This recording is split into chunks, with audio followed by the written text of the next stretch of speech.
بعد الحمد لله والصلاة والسلام على سيدنا رسول الله صلى الله عليه وسلم. النهاردة بفكر حضراتكم من خلال مؤسسة فذكر. النهاردة عايزين يكون عندنا بدل البير 70 و100 بير، بدل وصلة المية عايزين يكون عندنا 100 و200 وأكتر من العدد ده نوصل وصلات مية. عايزين نستشعر مع بعض حلاوة البيوت لما بيدخلها المية، كمية الفرحة والسعادة اللي بتدخل. تخيل هنا وانت بتسمع الكلام ده وتصدقت من خلال مؤسسة فذكر وانت بتوصل المية. تخيل كده حديث النبي صلى الله عليه وسلم بيقول: من نفس عن مسلم كربة من كرب الدنيا نفس الله عنه من كرب يوم القيامة. انت بتستره، بدل ما بيمشي مسافات وزوجته بتقف تتزاحم على بير او على مكان علشان تجيب مية، انت بتسترها او تستر البيت ده، بتبقى المية موجودة عندهم. النبي بيقول لك: من ستر مسلما ستره الله في الدنيا والآخرة. كمان يا كل متبرع من خلال مؤسسة فذكر، انت هنا بتقول انا هشارك في وصلة المية، انا مش هخلي الناس دي تعطش ابدا عشان ربنا يسقيني من انهار الجنة اللي قال عليها النبي صلى الله عليه وسلم: والله في عون العبد ما دام العبد في عون أخيه.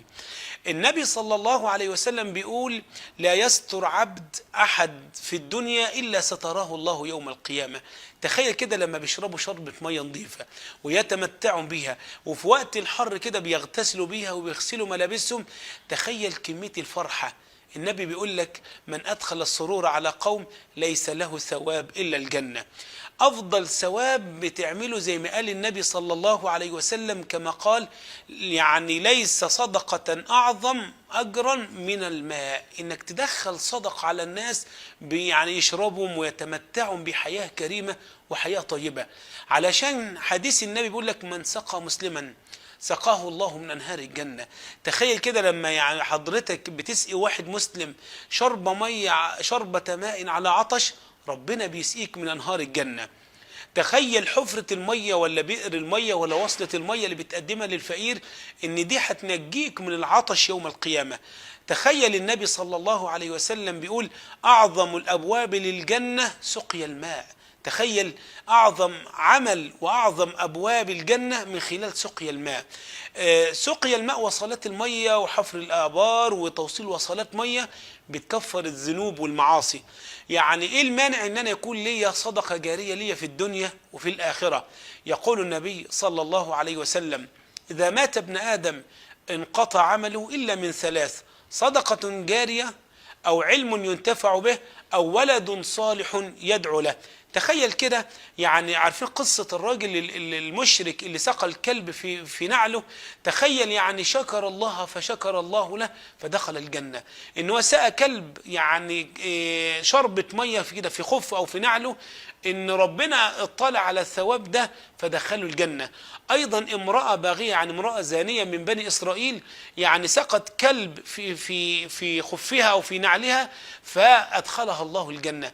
أنت متخيل كده إن النبي صلى الله عليه وسلم لما يقول: ما من مسلم يغرس غرسا أو يزرع زرعا فيأكل منه طير أو إنسان أو حيوان إلا كان له به صدقة. أنا عايز أقول لحضراتكم من خلال مؤسسة فذكر، تذكر هذه الآية لما أهل يوم القيامة وأهل الجنة ينادوا على أهل الجنة ويقولوا لهم إيه؟ تخيل: مثل الجنة التي وعد المتقون فيها أنهار من ماء غير آس وأنهار من لبن لم يتغير طعمه.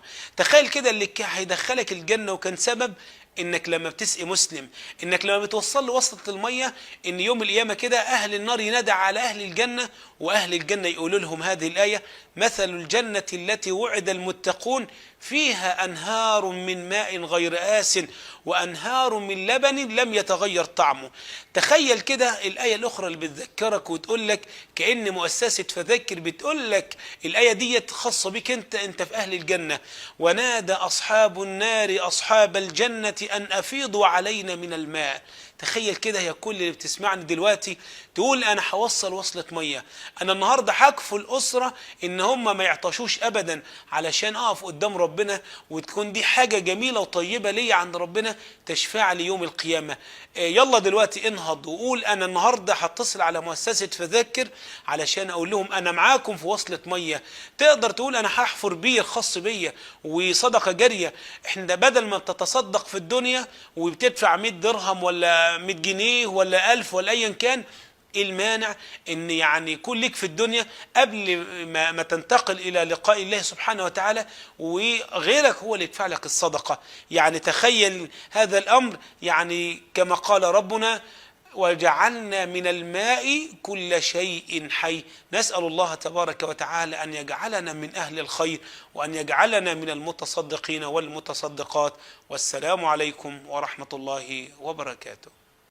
شارك معانا واتصل بينا على الأرقام التالية: 012 77 67 97 88 أو 010 500 55 99 8، وهيوصلك مندوبنا لحد باب البيت، أو سيب رسالة برقمك وإحنا هنتواصل معاك.